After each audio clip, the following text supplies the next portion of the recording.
This time my hands are away from the screen. I'm not going to fuck up. I'm not going to have Luke do the intro with 3 blank screens. Hello, I guys. think I'll do a better intro. Welcome to Daddy and the Dom. We're back for another weekly edition, the Premier League show. This will be the last show for a few weeks as I'm on a holiday, and we know that my co-host will rather sit in the car dogging than do a show. So today we're going to review week 1 with my panel, and we're also going to preview their upcoming game for week 2. So we do have another guest coming on, Jordan, or well, hopefully, but he's not here at the moment, and Phil is running late as usual. So we're going to go cracking straight into it. Before we go to each team individually for the review of their last game, we will just talk about the main sort of headlines from week 1. So obviously Brighton beat a poor Man United side. Fulham hold Liverpool. It's official. Haaland will score, and Chelsea win, but look blunt. So basically, anyone really.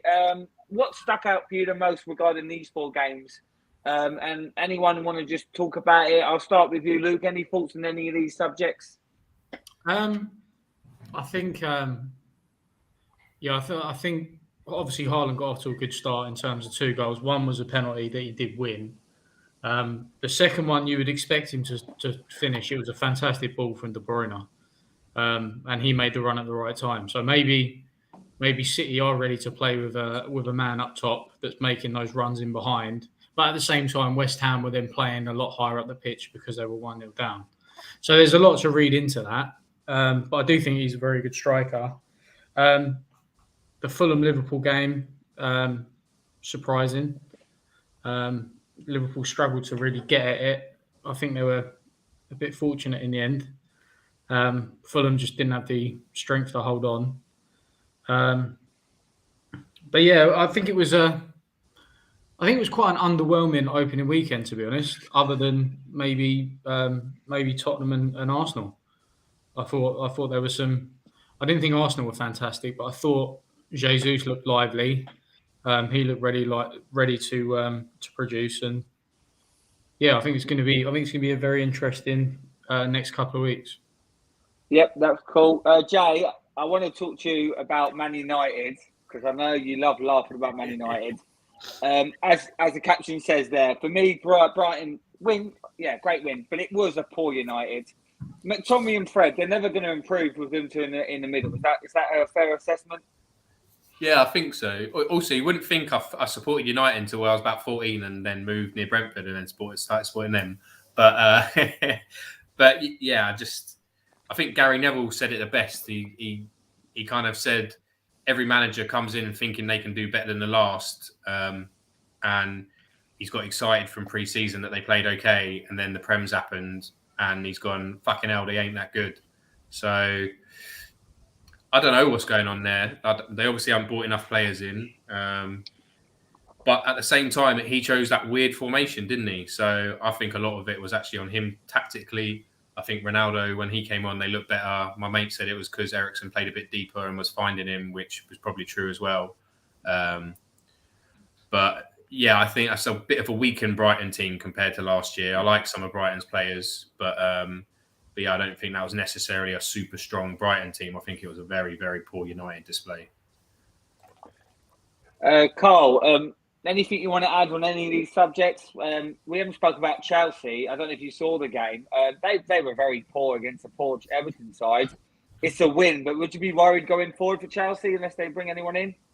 If I was a Chelsea fan, I'd be a tiny bit concerned. The fact that you can only put 1 goal past Everton is very, very concerning. Timo Werner's now gone back to RB Leipzig, so that's another one of your attackers gone. Lukaku went in the off season. I'm struggling where you're going to get the goals from. If you're going to put all the burden on Kai Havertz, then that's a lot for a young kid to try and take on. Still got the likes of Mason Mount. I know Raheem Sterling's come in, so he will get goals for Chelsea at some point. But I don't know. It was a very, very lackluster performance by Chelsea. Maybe first game of the season, maybe it takes time for them to get going. But it wasn't that clean cut. Regarding just to touch back on base on United, it was they are a poorly run car crash now, and I can't see how they could actually try and make their life any better. I honestly can't. They go and they're still trying to go after Frankie de Jong. It's been nearly 3 months now. They're trying to go after Frankie de Jong. Still can't get him. And now they're trying to go for Adrian Rabiot, who has been at Juventus for 4 years. They picked him up on a free. United want to give Juventus 15 million, and for a guy that's had really bad production in his last 2-3 years. Last year was a prime example. He played 32 games last year. He had he made 21 chances, had 2 attempts and no goals. And you're going to give him a big huge contract to come to United. They're fools. They are absolute utter fools right now. If I was a Brentford fan going into this game on Saturday night, not only would I be thinking we could take something from this, I would say we can actually take them. We can actually beat them because they just look disorganized. Their defense is terrible. Delo and Shaw, what the hell were they doing all game? Fred and McTominay, they're useless. They were useless 2-3 years ago, and they're useless now. They should have gone ages ago. The midfield, I know they brought Christian Eriksen and Fernandes in, and the attack is toothless. I've said this on this previous show. Ronaldo changes the look, shape, and performance of a team by his mere presence on the field. It was plain to see. When he wasn't on the field, United didn't have no idea what the hell they were doing. Once he came on towards the hour mark, they started playing better as a team. United have to keep hold of Ronaldo at all costs. But they're in a catch-22 situation about if he disturbs the locker room or not. Well, that's United's problem. That's not us as neutrals' problems. We know what the issue is, but it's down to everybody else to decide if that is it or not. And regarding a Fulham, I tell you what, if everyone was saying 3-0, 4-0, 5-0 Liverpool and that, I turned around and said, I think Liverpool will win 2-1. I don't think it's going to be as clean cut as everyone thinks. Fulham were outstanding. They're pressing on Liverpool. They did not know what to do with. I mean, it was good in the first half. The second half, it wasn't very good. Liverpool got into their own in the second half. And I thought, as soon as they got a goal, I thought, is this going to be a start of where the floodgates start opening? But they held on for a draw. And I think for your first game of the season, taking on the runners-up of the Premier League, and you get a draw out of it, when you're newly promoted, you take that all day long. So kudos to Fulham on that. Phil, thanks for coming back on. Obviously, you're late as usual. Just before we go to any other teams, as you can see there, a few headlines there. Obviously, any thoughts on any of these headlines briefly? Well, United is just an embarrassment, isn't it? I said before, I didn't know anything about Ten Hag. I'd heard all I got told was he worked with Pep at Bayern Munich, which isn't hard to be good at, I suppose. And didn't Arteta work with Pep at Man City? So if you were told, oh, we're getting Ten Hag, we're getting this great manager, if someone said you're getting the Dutch Arteta, you'd say, fuck off, mate, we don't want him. So that's technically like what they've got in it. They're making out like they've got Carlo Ancelotti in or someone. They haven't. They've got someone that we know very little about. Yeah. Obviously, it's Ronald de Boer, Frank de Boer, sorry, won loads of trophies with Ajax, came to Palace, and he was like, I know he only got 4 games, but it was so terrible they had to sack him after 4 games. And he's not done much else since. And it was shocking at Inter. So what's to say that Ten Hag can manage outside of Holland? Like Carl touched upon, it's been embarrassing chasing Frankie de Jong around. He's even slagged off the City, so the fans are going to be on his back straight away. So just cut ties with him, move on to another target before they all get snapped up. And an even more embarrassing thing I saw on Sky Sports News today was they've pulled out of the running for Marko Arnautovic because of they want to pay 7.6 and they want 10 million. You think if you want him, it's 2.5 million. You're Man United, but also why are you chasing around after players that West Ham wouldn't even sign back? So it just sums up the whole situation at United that they're going to be paying like harvest the prices for McDonald's burgers. That's what they're going to do on the last day of transfer window. They're going to get desperate and they're just going to buy a load of old shit. If they were so sold on getting Frankie de Jong, why the hell are they going for Adrian Rabiot? Because that 15 million that they'll give to Juventus for Rabiot, that can go to Frankie de Jong's wages. That can go to his salary of what Barcelona won't refuse to pay. Also, 15 million. Yeah. Also, I just want to point out, Harvester is what Phil classes as fine dining. Well, there are Spurs and Arsenal fans in presence, so I have to cater for all guests. Listen, mate. I shop at Waitrose and eat at posh restaurants, mate. All right, I might sound like a cockney prick, but I'm a posh prick as well.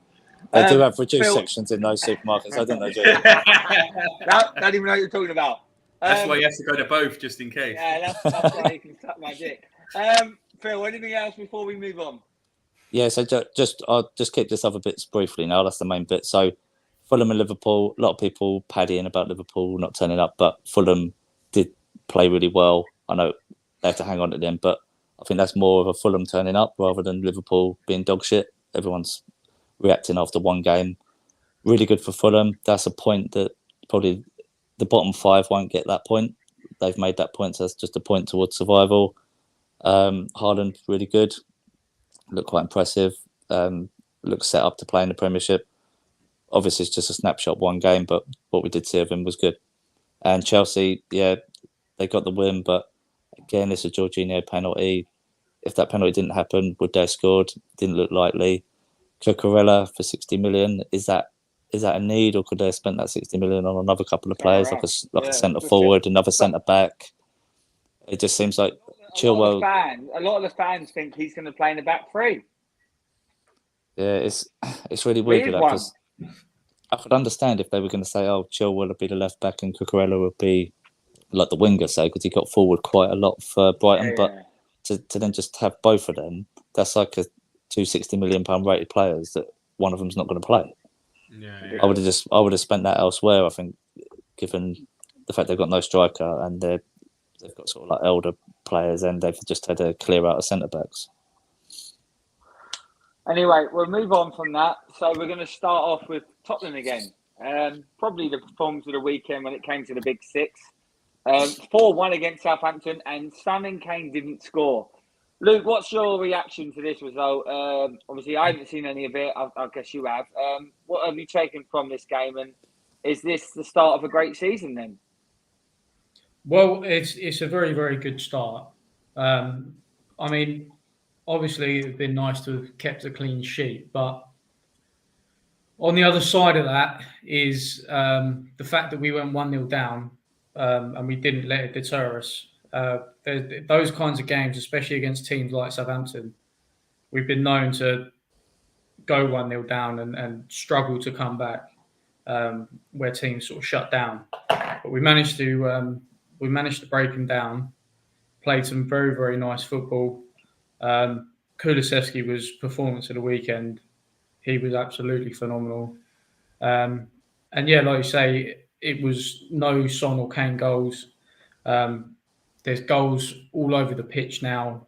Saw a lot more width from the wing backs, which just adds another dynamic and just opens up the pitch for us. So I don't think we really got out of third gear. I thought we sort of cruised, and we only got stronger as the game went on. And I think we could have easily scored more. So it's a very good performance. You do have to consider the fact that it was against Southampton. But as you know, you can only win the games that are in front of you. And I thought the performance was good. Very good. Good. With the reviews, we won't go on too much. We'll just go through a brief one. So has anyone else got anything they want to say about the Tottenham performance? Was it a shock that they won by that, or was it sort of business as usual? I think Southampton, they are a team that everyone sort of had on their radar. They could possibly go down. They possibly may not. James Ward-Prowse is their only gem they've got in that team currently right now. If it wasn't for Prowse, I think this team is completely dead. So they're gonna salvage whatever they can of this season. I've already seen some of the betting regarding of who's going to get sacked first as manager, and actually Hassan Hootel was probably one of the favourites to get sacked. So, but Tottenham 4-1, impressive, very, very impressive display. The fact they scored 4 goals and Kane and Son wasn't involved in any of them, it just shows you where they can actually get them from. Dyer, actually, that's actually one of Dyer's best performances I've seen him in the centre half. Because the last few years I haven't rated Dyer in defence at all. I was like, but it seems like Conte's got something out of him. So, yeah. And Sessegnon, unbelievable talent. If he stays fit and healthy, that left wing is going to be a humongous problem to deal with if Sessegnon's coming at you. So, kudos to Spurs. Good result. Jay, Phil, anything you want to add? Yeah, I think it's one game, innit? But I think it's more worrying for Southampton. It's this game Spurs should win at home, and they did. Obviously, it's a good amount of goals. None from Son and Kane, even though it's fuck me dream team, but Fuck never mind. But yeah, routine win. But yeah, I definitely fear for Southampton. Even their goal was a Ward-Prowse into the floor, not even a shot on target. So obviously it's gone in, happy days, but it's not necessarily something you meant, is it? It's a mishit shot. Phil? Yeah, I think going for the season, Kulusevski is going to be the story this year for Spurs. Obviously, we saw what he could do in that half a year when he was on loan, but I think going forward, he's going to be that next step to... I think it's too much to ask for, say, Spurs to win the title. I know, like Conte said, they've got a lot of good players, but I think they'll definitely bridge that gap to sort of be the third team and actually get a lot closer in terms of points. So it's still going to take a bit of building, but I think they've got everything in place now to at least be in the mix. And just going into the game itself, as much as like Spurs could have probably won by more, with the fear for Southampton, when it was 2-1 and they sort of stemmed it a little bit, that own goal, the way he scored it was just so embarrassing. He could have controlled it, he could have cleared it away. That makes it 3-1. Just with that, like anything could happen at 2-1. Like James Ward-Prowse gets a free kick, they're still in the game. As soon as he did that was the game over, and then Tottenham could have probably opened the floodgates more. But that's going to be a problem for them if they concede silly goals like that. That's going to cost them in games where they should pick up points. Obviously, this one we all had them to lose anyway, so there's no probably harm done. But going forward, they've got to sort out that defence. Okay, I think Ralph's been a bit of a goner for ages, and I think he's hanging on to his job. So I think he's just plodding, isn't he? He's not really doing it. He's just going through the motions. I think other performances have sort of taken the shine away. The spotlight's gone off him a little bit. He's sort of just gone under the radar, but there's going to be more eyes on him this season. We'll move on. We will go back to Tottenham obviously later for the next game. Big game as well. Actually, no, we'll do this one first. Leicester vs Brentford. Jay, obviously 2-2. Great start to the season, seeing where you were. Just your thoughts on the game, really, and a joy for Joshua Silva. Yeah, the big man that we always talk about. Phil snuck in his dream team as well, the little bastard. But yeah, the big man we always talk about came out with a big goal. I think that's a repeat of 20 other goals he scored like that because his left foot is absolutely wicked.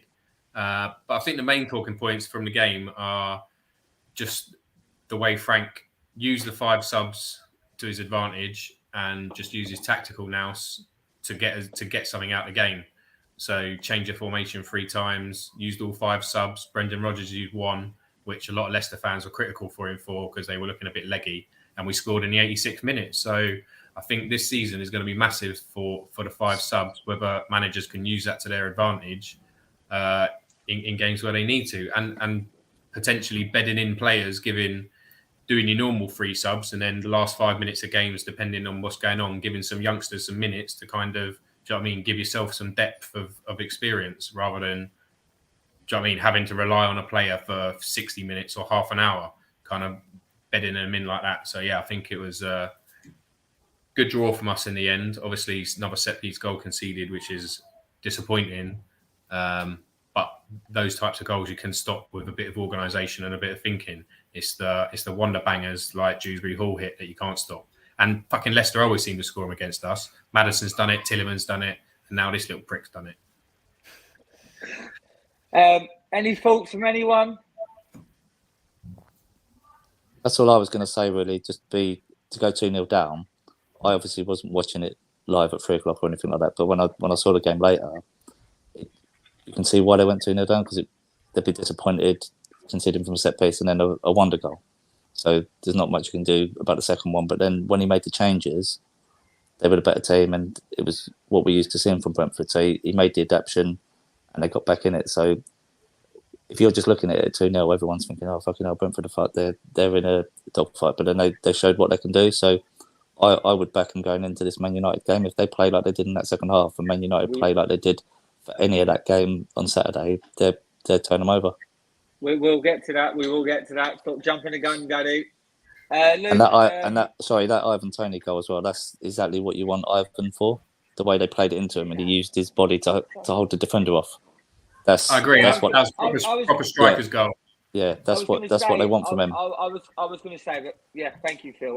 Luke, good result for Brentford. But Leicester, we're just concentrating on them for a minute. It's been a poor summer for them. A lot of negativity. To lose a game like that, it's not going to help them, is it? No, not lose, but lose a win. Yeah. I think they're just on a serious downward trajectory at the minute. It's a sinking ship.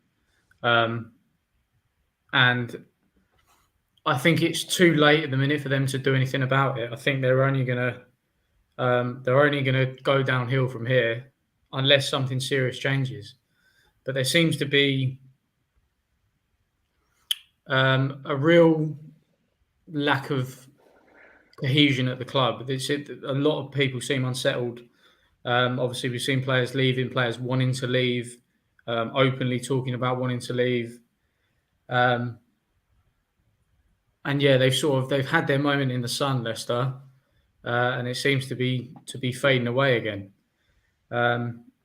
I don't know that they have the funds to really turn it around, and I think they just need to try and steady the ship and recruit very smartly who they bring in. But yeah, at the minute, I think they're just trying to hold their heads above water. Carl, your boyfriend's Brentford got a result. Are you disappointed, or are you relatively pleased with how they came back? Because obviously they're your new favourite team, of course.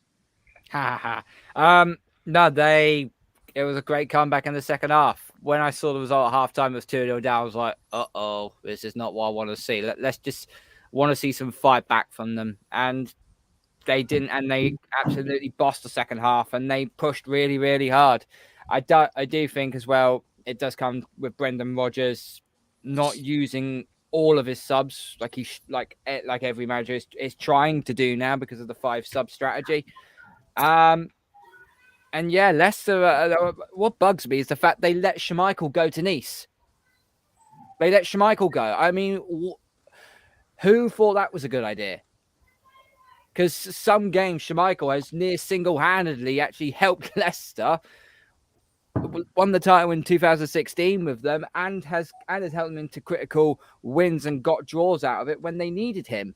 And now they've replaced someone with, what's in the hang on, I've got to look it up again. Was it Danny Ward? Danny Ward. He was at Liverpool. Danny Ward thought it was a great idea, by the way. Yeah, but Danny Ward's loving it. Not only that, it was for a nothing fee as well. He started for a couple of seasons in the lower leagues, and I think he started for, might have been Kilmarnock. I could be wrong here, but it was a Scottish team. I know he was a starting keeper for. He's 30 years old. He's not got it. So, and on that, Newcastle is still sniffing around James Maddison. They're probably going to go for a third bid as well. And if it's higher than what Leicester evaluating for, they may decide to sell Maddison. That could be even more detrimental to the season. Okay, that could potentially fuck him because Maddison is he's a bit of a prick, which is why he's underrated. But I think he's fucking quality, and that will really hurt him. But you're right. Like, how can you not replace Schmeichel? Like, I think there was probably a bit where he said you're not letting me stay. Like, I'm leaving, and they didn't really have a choice. I think there's probably a little bit of that. Who at 35 doesn't want to go and live in Nice in the south of France? Do you know what I mean?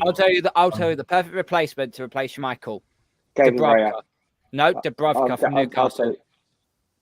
I rate him as well. They've got Nick Pope. They've got Nick Pope now. So why, you know, it's a bit like, you know, it's a bit like our situation. We had Ramsdale and Leno, but we sold Leno on now. Yeah, maybe. Okay, we'll move on. 2-0 Arsenal. Phil, just your thoughts on this game. I'm not going to brag because we're Arsenal, you're Crystal Palace. It's a hard game. But disappointing start, which I think really cost you in the end. Would you agree? Even though you played better in the second half. Yeah, I'd say, like, obviously I watched the game. If you just looked at the stats, they'd go, well, look at Palace had more possession, Palace had more, pretty much everything. But that was all in the second half when you was already a goal up. So there's a part of, like, you're not going to over push it to get a second goal and leave yourselves open. We had to push in that second half. It was good to see because that first half was diabolical until about maybe the last 10, 15 minutes. We actually tried to. Edouard probably could have done a bit better with his header, but I think it was a good save from Ramsdale. So I don't think you can. They were saying, he should have scored on the commentary, but I don't think he did much wrong. He put it in a decent enough place. He just made a good save. I think the Eze miss was the one that was costly because he was like 1-on-1, had all the time in the world. If he puts that in, different ball game, and just the goal, it was coming. I think the Martinelli miss before was where you should have scored, but then to concede from a set piece, and it wasn't even just a set piece. It was we had multiple chances to clear that, and then it just fell to Martinelli, and he did well with the finish, but there was multiple. Well, times no, it was a header. It was a header to the. Yeah. No, it was a header, and it was a header goal. So it weren't really multiple clearances. No, it went to the back post and it got pushed back in. People could have stepped out. I think we just got caught. That makes sense. I thought you were saying it. No, we got caught ball watching and didn't deal with it. And as a Palace fan, you're used to Palace dealing with set pieces. So I think that was really poor on our part. But from Arsenal, it's not one of those games where you look and go, "Oh, Arsenal did really well. That was a great win." Palace played really shit. I think it's just you got your 2-0. It's better than what you normally do. I wouldn't go getting overexcited by it. Yeah, right. The last 4 or 5 years. Yeah. Before the last 4 or 5 years, we used to beat you all the time. Yeah. So don't act like you're some sort of big boy club, mate. But I wouldn't go getting overexcited that you beat us 2-0 because it wasn't hard to have beaten us 2-0 the way we started that game. And I think if you were playing a team that, like, you'll see, like, you should beat Bournemouth, but we were expecting them to lose this week as well. When you play a team that's obviously going for it a bit more than us, you might find yourselves in a bit more trouble. I think we basically played into your hands for that first 35 minutes and then didn't have anything to change it with. So it's good 3 points for you. Shit start for us, but all's not lost. We played well in the second half, and for you guys, it's just a bonus 3 points because you're normally not in this position after one game. So, Carl, obviously, you're going to go to you now. Fuck off, Phil. I was watching your channel, and you were getting very nervous, and I did say on it that I thought they would score, so we won. And this is your opportunity to plug your show for tomorrow, by the way, because I know Phil loves that. What a way to start! It's a great win away from home, a good team. You know, we don't normally win at home. Well, we don't normally win the first game of the season. So, just your thoughts and your expectation now after that first win, and just a brief thing on William Saliba. After actually digesting it and actually watching the game a little more closely, it was a tale of two halves, really. Arsenal intensity in the first half was very, very good. They pressed Palace very, very well. Martinelli's first chance he should have buried, frankly. There's no excuses for that. He just whipped it past the far post. The goal was critical, but what I actually said in my stream was, Are we going to continue to push forward, and are we going to put the foot on the throat, or are we always narrative's going to be reinforced again where we go back into our shell and just hang on for 1-0 until we get an opportunity somewhere down the line? The latter ended up happening. We ended up sitting back, and Palace came on to us. The second half, Palace really did turn it on. And at one point, I thought, we're not going to survive here. I think they're going to put something in on this at one point. And if it had been for Saliba, if it had been for Gabriel, had it been for Ben White, I actually think we would have really, really struggled to hang on to keeping a clean sheet. Ramsdale made 2 point-blank saves in order to keep the goals away. Yeah, I'm glad with the win. I am not going to get carried away by this because it's the first game of the season. Yes. But what I'd like to say is we rewrit the wrong. Basically, getting battered 3-0 by Palace in April, we managed to turn that around in the first game of the season. So it was sort of like, even though it was beginning of the season, it was also a revenge game for us. We wanted to show that, we weren't going to get pushed around again. And that's what we ended up doing. We held on and we get the 3 points. We move on to Leicester on Saturday. Which we will get to. Luke, so Carl brought a point of Ben White. So very divided here. A lot of fans think Ben White had an absolute shocker, but the feeling in Arsenal fans is he had a good game. I think he played all right, but he got exposed on occasions. So how do you think he actually played? Are you going to be neutral here, or are you going to side with the other fans? Was he that bad, or was he just okay, or was he amazing? I didn't think he was that bad. I thought he did the job, but obviously that's not his actual position. Nope. So I think you need to give a little bit of lenience towards that. But yeah, I thought he dealt with Zaha quite well. He got caught a couple of times, but again, that's not his position. He's not a wing back. He's not a right back. He's not going to have the pace to catch up if someone's got the legs past him. But he seemed to position himself quite well. He didn't seem to get drawn into the centre too much, which is obviously where he's used to being. So he did stay very disciplined.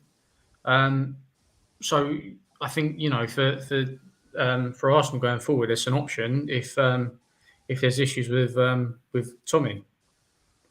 Obviously, he's not Tommy, but he was an apt replacement.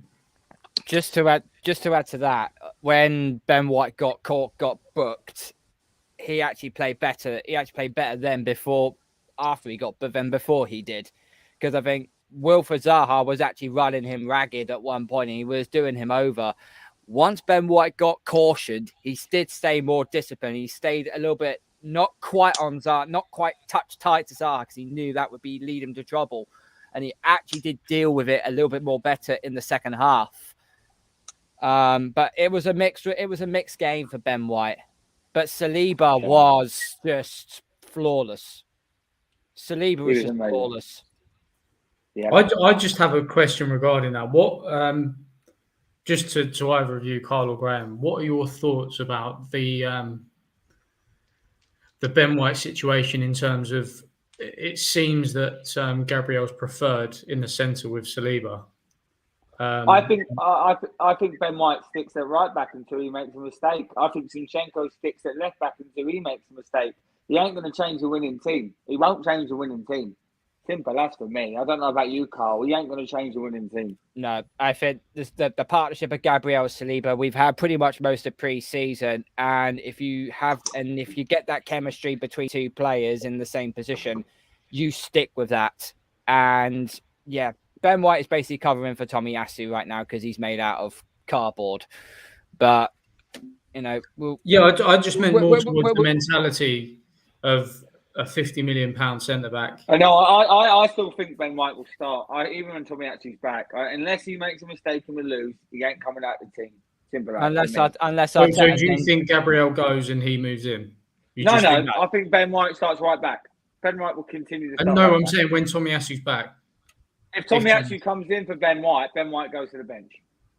Right. Okay. So you don't see a way for him to get into centre back unless there's a massive no.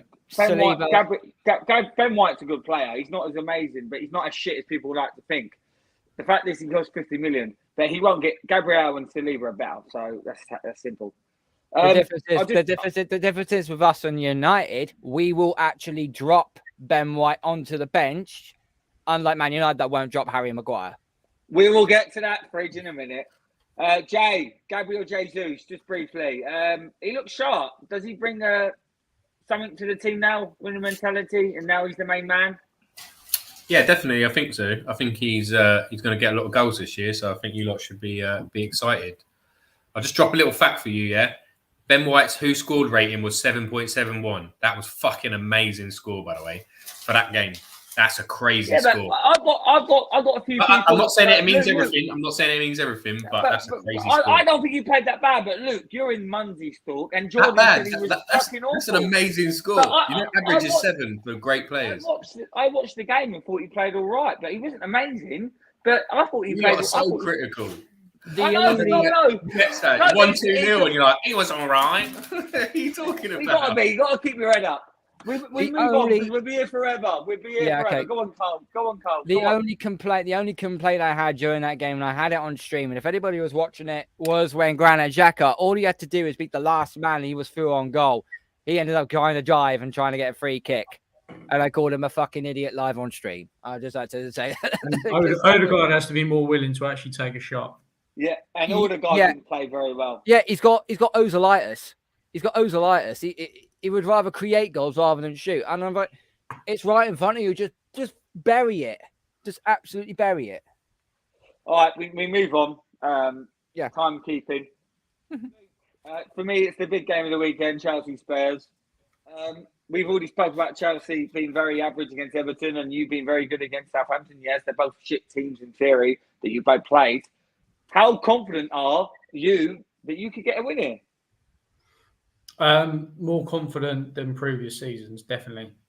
When you look at, I know they beat us 3 times last year in the space of however many days. But when you look at the team that we had playing then versus the team that we've got now, although we'll probably, I would imagine we'll have the same starting 11 going into this weekend, maybe bar 1, maybe 2. I think we're in a lot stronger position. Obviously, Conte's had a chance to really instill his philosophy and his style of play into the players. Their fitness is absolutely unbelievable. So lasting the full 90 minutes shouldn't be an issue and won't be an issue. Obviously, 5 substitutes as well, and we've got the depth to allow for that, which I don't think Chelsea really do. I think they've got quite a shallow squad at the minute, and they need to make a few additions.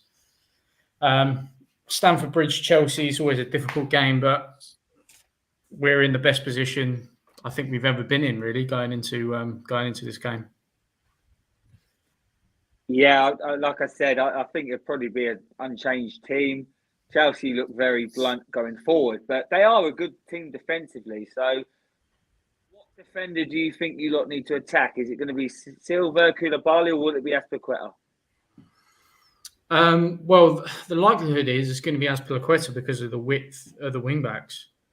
I think there's going to be a couple of defenders getting up high.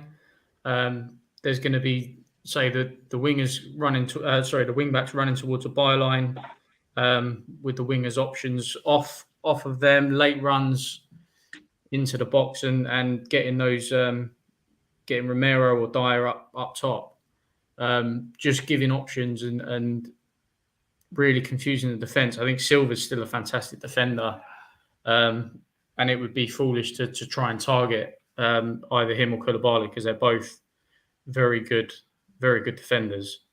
I think Azpilicueta leaves a lot to be desired, and if you can get under his skin, then he can start making some mistakes and maybe even get him sent off.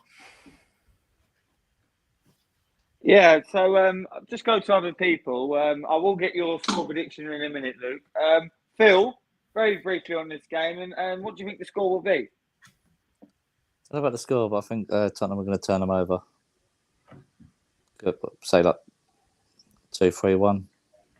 I just think is that just joining the narrative now of what it is? So you just think because Chelsea struggled and Tottenham played well, that's it? No, I just think it's been slowly on the cards back in the way they finished last season. just think Spurs have just been turning the gears, got all their components in place now.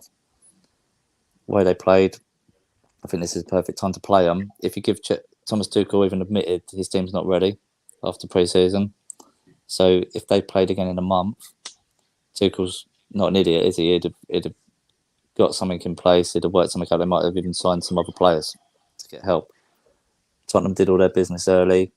Obviously, Kulusevski was just a permanent signing from a loan, so he doesn't have to adapt. He's already played in that system. He's still on the loan this season. Oh, is it the 18-month one? He'll be made permanent next year. But it's just the main point was it's not like you've just signed him. He was already embedded. He's just like a plug-in and play player, and he's where like Koulibaly, they could make a mistake. Him and Thiago Silva, you get Son running at them both. They're not used to playing together, are they? The Tottenham team, they've had the whole pre-season together, and most of them were there last year. They didn't play all of their new players. Sessegnon's like a new player, but he's been obviously involved in the setup, even though he hasn't been playing. So I just think now probably the best time to play them and get a win. I know they don't fare too well at Stamford Bridge, but no more perfect a time to put that right. Jay, what do you reckon? Do you think this is going to be an away win? No, I don't. No. I think Chelsea have a habit of scoring one goal and then just sitting deep and letting teams, do you know what I mean, just attack. They did it against us last year. Like everyone was like, oh, we should have beat Chelsea. No, they scored and just defended their lead. They did what any good side should be able to do. So I think Phil is 100% right. Tottenham are definitely more well prepared, and Chelsea aren't. But I think you still got to look at Chelsea at Stamford Bridge. Is this the first game they've allowed full fans back and not allowed players and stuff? Yeah, it will be. Yeah. It will be. Yeah. Yeah. Yeah. Do you know what I mean? So I think it's a daunting opportunity. I think, do you know what I mean? Spurs definitely have the tools to win, but yeah, Chelsea at Stamford Bridge aren't a pushover. Carl, what do you reckon? Yeah, I agree with Jay. This ain't me being biased against Tottenham at all. Their record at Stamford Bridge is very, very poor, shall we say. The last time they beat Chelsea at Stamford Bridge was in 2018 on April Fool's Day. You can look that up. In their last 6 attempts at Stamford Bridge, they've lost 5, drawn once. It's not a place they do very, very well in. Chelsea are stuttering right now, and Tottenham have just come off a beatdown of a minor league team. This is going to be a test for them. It'll be the first true test of how good Tottenham really are. I could Okay, see. guys. Yeah, go on. Yeah. Go on. Sorry, I thought you were done. Sorry. Or you want my score, or you just want to continue? Yeah, go on. Yeah, you can have your score. 1-1. I've got a draw. 1-1 draw. I'm gonna say 1-1 as well. Luke, final word with you. What's the score going to be? I think we can nick a 1-0. Main thing is keeping a clean sheet. If we can keep a clean sheet, we've got a chance. But like Carl said, and Joe said, if they go up early, they'll probably shut down, and we will struggle. So defense being the focus, but with those players we got up top, I think we can nick a goal. And if we get one early enough, then that opens the floodgates potentially. Okay, Phil, you didn't want to give a score, but you think Tottenham. Jay, 3-1. Like Luke just said, they're going to score early, and I reckon they're going to open the game up. I think we're just jumping the narrative here, guys. I think Chelsea is still a great side. Shock of the week, 3-1 Spurs. Capri Sun, what are you going for? 0-0. Ooh. Fair enough. All right, we'll move on because we're here for fucking ever. We're going to go back to Palace. Liverpool Palace, 6-0 on the card. Phil, you had a good result here last year. Did you win or draw? It was a draw last time, but we don't do too well at Anfield, to be honest with you. Like, we've had some massive hammerings there.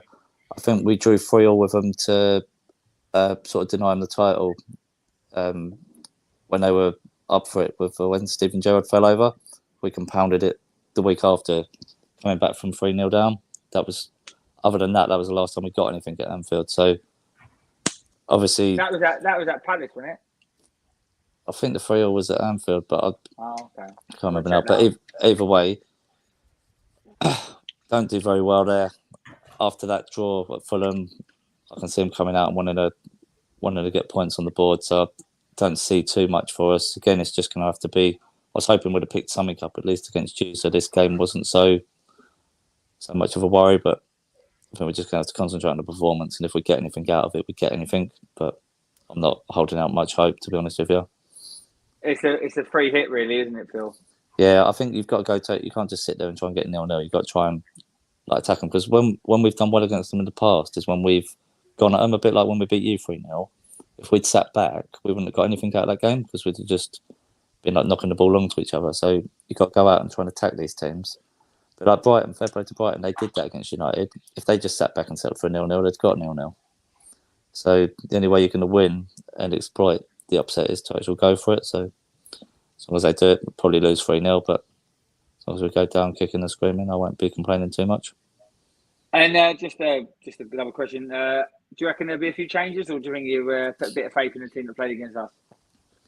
I think he'll keep the same team. If Elise is fit, he'll replace Jordan Ayew. But I think that was the only reason that was made. You say that, but Ayew always fucking plays for some reason. He normally plays Why? up front. He normally plays as the main striker, doesn't he? And then switches up. Winger. No, he'd been playing up top a lot when they lost confidence with Benteke and Edouard. So they used to start rotating him. Elise came in, Jordan Ayew went into the middle.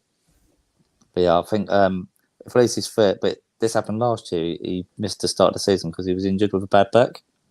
So it's just annoying that he's not hit the ground running as well. So we're not getting our sort of full team. But you could even play Eze out on the wing. Yeah, and then you got him and Zaha then. I'd be a bit more worried as a defender with Eze running at me than Jordan Ayew. So yeah, I think that's just, he could make subtle changes, but I don't think it'd be wholesale ones. Can I just get to something? Did Mitrovic? I didn't watch the game. Did Mitrovic ruin Van Dijk? Not as much as Because Mark Bez and Mark Hill were saying apparently he ruined him. I think they're just getting a boner brigade over the fact is a stat has come out that it's the first time he's conceded a penalty and been dribbled past in the game. Did he? And No, it was a soft penalty. It's just two isolated incidents, isn't it? It was a soft penalty. It was a soft penalty. I don't think Mitrovic ruined fucking. If anything, this is the only thing I'm going to cheer about. So sorry. If anything, he ruined Trent Alexander-Arnold for that goal, didn't he? Yeah, it was Alexander. Yeah. It won't fucking Van Dijk. So shut up, Mark. Fuck off. Also, it's one game. Not you got to go through that the whole season. Fucking hell. Yeah. They're acting like they beat Arsenal on the first day of the season. Do you know what I mean? No, it's the first time for about 8 years they're not in the relegation zone in the Premier League, isn't it? So he's happy now. Okay, we've actually got a guest coming on, new to the channel. So, completely new to me. Hello, mate. I can see at the back there you're a Spurs fan. So, I'm on Tottenham. Hey. So we are talking. We'll go back to your game preview against Chelsea. So best time to play Chelsea. Surely this should be a 3 points for Spurs. Yeah, look, I'm not gonna go in there, full. I think we're gonna win the game and everything, because that's not really what you've got to think realistically.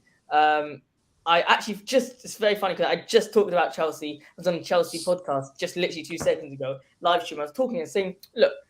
Point is, Chelsea, as much as people are saying that Chelsea are a bad team and Chelsea predicting are going to come sixth, going to come fifth, Chelsea's Chelsea. We always lose to Chelsea. Everyone knows that. Even if you're not a Tottenham fan, Tottenham lose to Chelsea. But I think this time we're going to go in with a different mentality. A mentality with saying, okay, look, we are better than Chelsea, and we're going to win, because last season, the only difference, well, maybe individual players, they were a little bit better, but the main difference between Tottenham and Chelsea, and sorry, let me put this out there. The main difference between Tottenham and Arsenal to Liverpool, Man City and Chelsea is the squad depth that everyone has. Tottenham Hotspur do not have squad depth. And now that we have just signed all these, interesting players, that squad depth to me, I think we're still not top in terms of squad depth, but I feel like now I'm more ready to face Chelsea than ever, because if last season when we were playing and, you know, Højbjerg gets tired in the middle and he wants to leave, my man Winksy is coming in, and what is this? Whilst, you know, Timo Werner is starting and he gets tired, Lukaku is coming in. I mean, there's different levels. I mean, Jorginho, Kovacic, Kante, Mason Mount. You know, you got these class players. They're experienced. They're world class. They're good players. When you're Tottenham Hotspur, you're getting Harry Winks in the middle. You're getting Dele Alli. You're getting Tanguy Ndombele. Who are these? They're shit. It is weird, but now we're having in. Okay, look, Bentancur's coming in. Bissouma's coming in. My guy Richarlison's coming in now.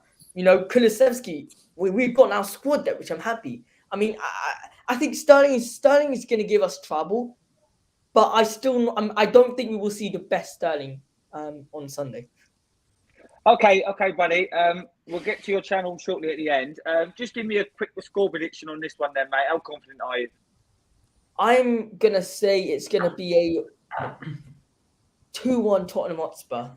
They're gonna score first, and we're gonna come second. Come back. Okay. All right, Phil.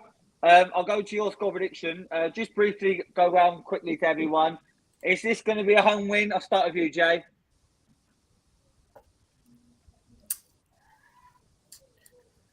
Yeah, probably. I really like. I really like Palace's team, to be honest, and I like Vieira as well. I didn't like him when he came in. I thought he was going to be shit, but he's been good. But I think Liverpool, first home game of the season. I think Darwin Núñez will start this time. I think he looks like a class player. So yeah, I can't see anything apart from a Liverpool win. It's going to be a good game, though. I don't think Palace are going to go down softly, but yeah, I can see Liverpool winning this. Luke, what's the score here, mate? Don't upset Phil. With the performance I saw from Palace that first game, I can't see him getting a goal here. So I think it might be a 2-0 Liverpool. Carl, what do you reckon the score will be here? Palace haven't scored a goal against Liverpool at Anfield in their last 3 visits. Yeah, Liverpool 3-0. And Josh, what do you reckon the score will be here? Do you think this will be a home win, or do you reckon Palace could still a draw? Mute. Mute. I think Liverpool are going to come around with a 2-0 win because of last game they didn't look too sharp. You know what, Phil? I love you. You're my co-host. Fuck it, 0-0. Don't get a boner about that one, mate. 2 more games to review. We're going to go back to Arsenal, and then we're going to go to Brentford, Chelsea. So, Carl, Arsenal, Leicester, great win as we already discussed against Palace.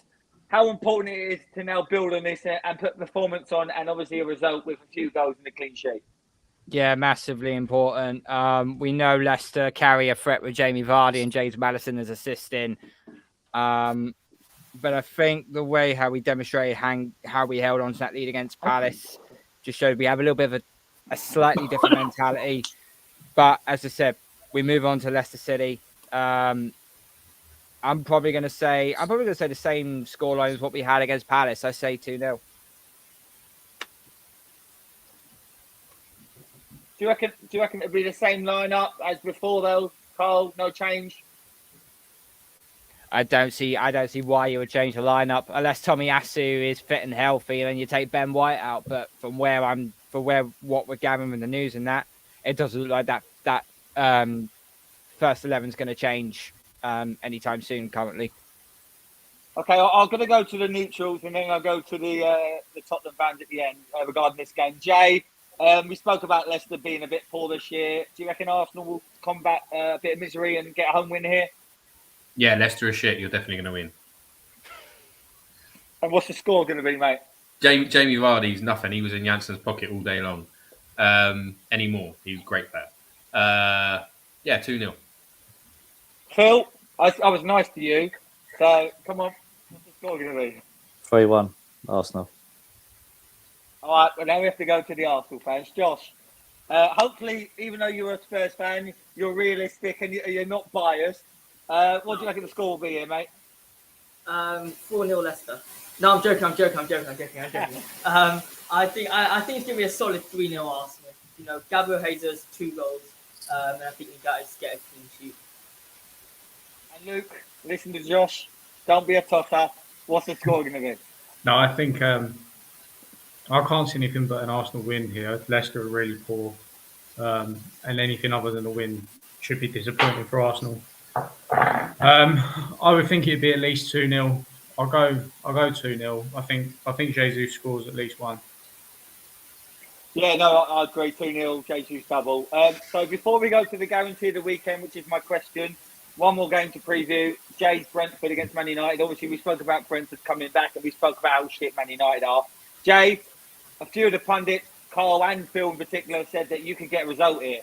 Can you get 3 points here? Can you make it look convincing? Yeah, maybe, but it's still Man United, isn't it? And we're still Brentford. So if you look at the the costing teams between us, then the gulf is crazy. What I think we have in our favour is Man United ain't got a midfield in terms of being able to put a foot in, being able to make a tackle. They can create something with Bruno and Eriksen. Like the balls are there to be played if Ronaldo starts, but in terms of tackling, Norgard's got him in his pocket all day long. And the same with Ivan Toney up front. Like if they start Martinez 5'9" against Ivan, who was arguably the best centre forward last year in terms of that type of physicality play, then I think they're a bit fucked because I think Ivan will give him a tough game. So I always back my team, you know that. But I think we can win 2-0. But with a realist head on, it's still Man United. You know what I mean? So they are playing shit. But you say that with realist head, but I can't. I really think you can get 2 or 3 here. If they do what they did against Brighton. Of course, but we were begging for Eriksen and he's gone there. Do you know what I mean? So we know how good he is. And Bruno is better than him. So if I've seen Eriksen and got a boner about him, I'm getting a boner about Bruno if he plays for my team as well. And that's the levels, isn't it? Like we still are Brentford and we still only spend teens on players, not 30s, 40s, 50s mils. So I think you've still got to be. We can all look from it from the outside and go, they got beat by Brighton at home, but I know you don't like Brighton, and I think they are a weakened team from last year. They do know what they're doing, and they did press Man United. So, so yeah, like I say, I think it was a mixture of Brighton going at it and United being a bit shitty on the day, but that doesn't mean United are going to be shit every week. Yeah. It's very similar to the Tottenham-Chelsea one. Everyone thinks Chelsea are going to lose because Chelsea have had a poor pre-season and Tottenham won and all that. Yeah, this is similar. Listen, it's still Man United and it's still Brentford, and I think that's the third point. If it went like that, we'd all be fucking millionaires from betting, wouldn't we? We'd be going, sweet. Brentford had won to take this weekend, but how often are you gonna win £100 back from a tenner? Probably not very often. So no, exactly. Well, you can ask me and Phil that for sure. We'll give you an honest answer. I've got this 20,000 to 1, I swear. Yeah, Phil payment back if he doesn't win. Luke, Brentford, Man United. Chance for Brentford to get their first win of the season, surely. Well, this was going to be the game for my guarantee of the weekend, which is we'll get to that in a minute. Yeah, which is Brentford to get a result. I think Brentford, whether that's a win or a draw, I think it'd be at least a draw. United look really poor. Brentford at home, there's no easy game, and I think they've got every opportunity here. And like you say, I think if they get going, there's nothing stopping them from getting 3 against them. I would go more conservative though, and I'd go for a 1-0. Josh, what's your view on this game here? And have you got a score prediction? I think it's going to be a good game. Can you hear me, guys? Yeah, we can hear you. Yeah. Okay, cool. I think it's going to be a game where it's a gifted game for Erik ten Hag. I think that he should comfortably win this. He should comfortably win this. I don't think he will. I'm gonna go for a 1-0 Man United. I think it's gonna be it's not gonna be a great game. You know, I'm just looking back at the 2-1 defeat. Even the goal for Man United was just it wasn't even a goal, it was an own goal. So the fact that they actually lost 2-0. Point is, I think United are going to win 1-0. Yeah. Phil, what do you reckon? Do you reckon this could be an opportunity for Brentford to get the 3 points? Well, but I said earlier that I fancied them to get something out of this game, and obviously at the start of the show I slagged off Ten Hag as well about not knowing much. But as we don't know much about him, we don't know how he reacts when his players play like that. He might put an absolute rocket up them. They might come out a different team and smash them 3-0. We don't know that. Like Jay said, are they going to be shit this week? Probably can't be as bad as they were in that Brighton game, but I still fancy the Brentford won't lose. Because if you look at that Brighton game, I said to a couple of Man United fans, not always greener on the other side for Eriksen, is it? And all they said to me was, oh, he was our best player in that second half. He was our best player. And I was thinking, well, it's not hard, is it? If I'd got my boots back out, I could have been the second best player on that pitch. And if Munzi had played, he'd have been the third best player. So, Wow. so yeah. So, Bug it out, they must have been shit. Taking it into that context, I just think Brentford, I thought they'd get something out of this fixture last season. Obviously, they lost it 3-0. I don't think it was a 3-0 performance from Man U on the day either, but I think that was probably one of Brentford's worst performances because they went on a good run afterwards. But I think they'll give them a good game. And I'm going to go for a 2-1 win, but probably could be a draw. But I'm just going to favour Brentford on this one, 2-1. I'll finally with you, mate. What's your view and what's your score prediction, buddy? Yeah, I agree. I totally agree. I think Brentford have got the opportunity here. I think they are going to get something out of this game. I don't think Brentford will lose. They are going to get something out of this game. Something just cracked my mind though, because I'm looking on Sky Bet right now, and I'm always looking for funny bets. Brentford to win, both teams to score on Sky Bet is 11-2 currently. That is quite a tasty price. Don't give Jay any. Jay will go and put £1,000 on it or something.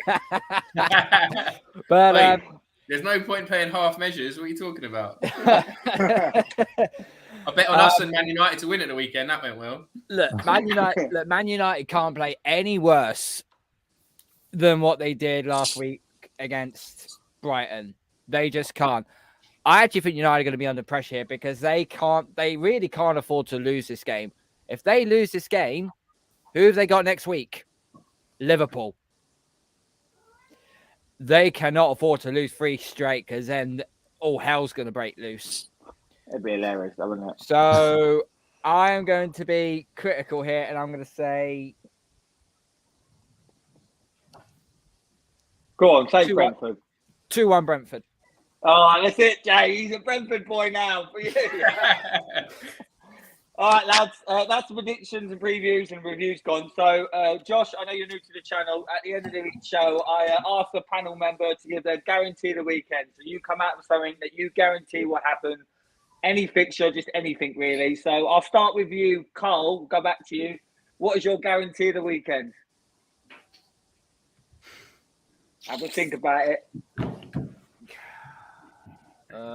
Guarantee of the week, I think a player gets sent off in the Chelsea Spurs game. Okay, fair enough. Luke, you already sort of know what yours is, but you can now say it fully because now you've finally been asked a question. Brentford to get a result.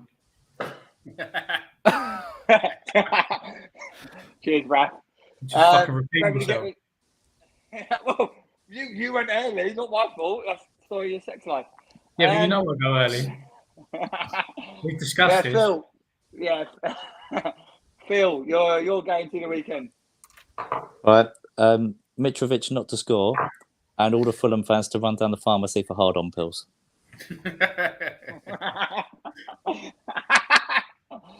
Jay, guarantee the weekend. Wolves to win. Who are Wolves playing? Fulham. No. Josh, what's your score? Your score. What's your guarantee the weekend, Josh? Ronaldo not to score. That's a good one. I love him. My prediction: Jesus scores a double. I was gonna say that, but I didn't want to say that. Yeah, you let me have it. So that's the end of the show, lads. Phil's my co-host. We don't need to go to him, but we will because he's going to be running the channel for the next 2 weeks. Yeah, Phil, no. What have we got stored for us? No shows for 2 weeks, guys. We're having a hiatus. So, what happened to Geordie this week? I thought he was supposed to be on the show. I watched that shower shit and did loads of research for that show. So, thanks, Geordie. Luke and Jay, I won't go to you. You're regulars on here. Everyone is a regular now, obviously. But Jay and Luke, I won't go to you. Don't worry. I'm fucking saying, Saint. I told you lot All right. Forest was shit, and no one listened to me. Forest All are right, shit go on. and going down. That's all I've said. Josh, thank you for coming on. So now, please, pick up your channel. Tell us where we can find you, mate. Well, I do Tottenham Hotspur reviews, transfer talks, and lives basically on YouTube. And you can find me in Spurs Live. Just do Spurs Live and then do a search for channel because we're not that big yet. So you still got to do the channel thing. But on YouTube, just type Spurs Live and you'll see me and a couple with more of the youth of the Tottenham Hotspur fans. There's lots of elderly people, but we're more of the youth. And take the what the youth of Tottenham think about Tottenham Hotspur in general. He just called you old, Graham. Yeah, I know. Is there any space for Luke on your channel? I'm not as old as Phil or Carl. They're definitely older than me. Well, How many times do you want to emphasise youth? I mean, no, I did say that it's the channel for youth. I mean, like, look, guys, come on. Yeah. Because everyone's here receding, like, I'm young, I swear. Yeah. It's for youth. Yeah, guys, you didn't understand. No, Josh, what I'll say is, listen, Luke and Jay and Phil, they're wankers. So if they give you anything, just give it back to them. All right. This guy's not a wanker. He's all right. He's a top man. He's an Arsenal fan. Me and Carl have become bum boys. We go on each other's shows now. He's my new boy. Carl, where can we find you? you can find me on YouTube at KB Sports and find me on Twitter at KB Sports 31. I got a live show coming up tomorrow with Graham to review the Arsenal Palace game and also preview the Leicester game, as well as also a little bit of transfer talk as well, because we've been linked with a couple of players. Probably won't get them anyway because we'll always link to everyone and their mother at this rate. So yeah, and you can find us on there. And I will also be doing a quick review show on another part of the channel known as the New England Patriots. We have our first preseason game on Thursday night, so I'll be doing a little show on there on Friday evening as well as. So yeah, and hit like and subscribe while you're at it. At least you'll be doing lives in the next 2 weeks, unlike this prick. Anyway, just talking about the new bum boys of YouTube. I can't go on a 2-week holiday because if I come back, it'll be called Carl and the Don, and I'll be locked out of the account, won't I, Graham?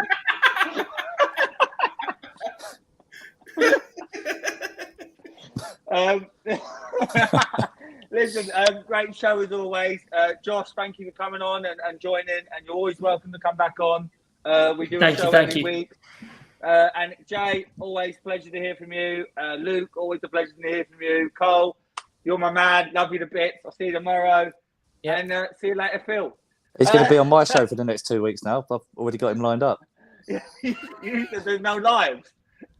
Yeah, I'm just telling you that, aren't I? How are you going to message Cole? You ain't got his number. I'll find him. I've seen his YouTube channel. I'll get hold of him. Yeah. All right, guys. Thank you. Yeah, no. How old are you? How old am I? Guess. 30.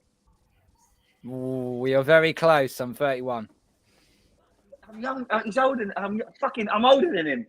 Phil, you're the oldest here. How old's Luke? Well, Phil's the oldest by a mile. Just look at his hair. All right, guys. I'll stop slagging Phil off. Thank you very much. Have a good evening, and we will see you. You won't see me now for 2 weeks, but there'll be plenty of more content on the channel. We do pre-recorded predictions.